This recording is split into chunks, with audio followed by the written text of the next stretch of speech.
Bob's Burgers getting a movie, and they have a whole week script and casting. I'm not going to read the whole script, but the casting I'm going to really look at first.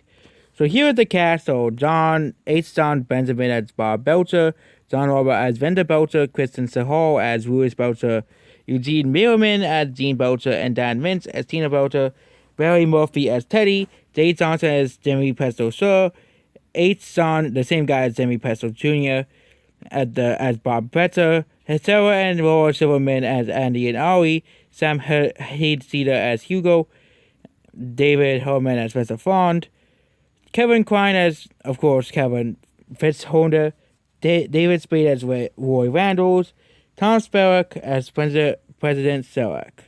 Yeah. And this is basically like the plot of the movie here.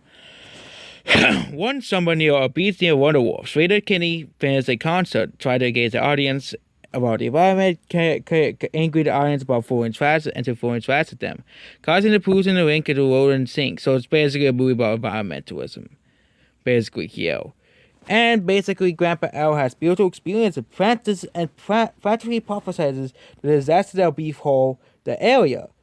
And of course, after a series of Daryl and Queen 1, with Louise skateboarding across the Ocean Avenue without her hat, getting in trouble with the Sergeant Bosco, Bob and Louise goes to Jimmy Petro's Pizzeria where Bob adopts a raccoon. But Bob refuses. This is Bob's fawning over the raccoon and makes Louise, now fed up with the carelessness, look at neighbor as a father figure. Bob says that the raccoon feces in the overpowering fire silo of the back alley. Bob attempts to depose her at Renda's request, but Teddy calls him and tells him a restaurant is giving away all the hardware for free, of course. And Bob drops the silo in the lake, critically polluting it. Moments later, Chipmunk stumbles into the lake and becomes severely mutated. While bonding on a hike, they notice the pollution, or the American government ASC capture Roy Randalls ahead of the AGA informed that Tom Zellick and Brainfield's pollution crisis presents 5 pollutions. And of course, the president does not understand that he been surrounded with the accent. And it grows in Seymour Bay, Glass Dome as well, blah blah blah stuff, and they flee to Canada. And they win the contest where they try to restart their lives. There's 3 months to fail with escape attempts. A crack starts to appear in the dome where Chauncey will go crazy and try to destroy it. Bay tricking the president, choosing to a plan, involves blowing up Seymour Bay. About to see advertisements for a new God's door that's on the Seymour Bay. Bob objects to helping the people who tried to kill him. The family suit abandons Bob and Linda record Vale about it as well. And basically they save the booze as well.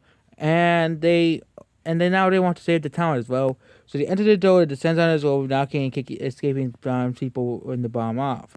And it's destroying the bomb's countdown. After reuniting with the other people, they basically flee the town. And that's basically it about the film. And they basically restore the area as well. So, yep, it's basically a generic environmental movie. Basically, don't pollute the environment. It's bad for the environment. Blah, blah, blah.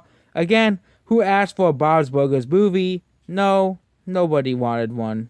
And it's 100% real, not coming from another animated sitcom movies adaptations from Wikipedia. And goodbye.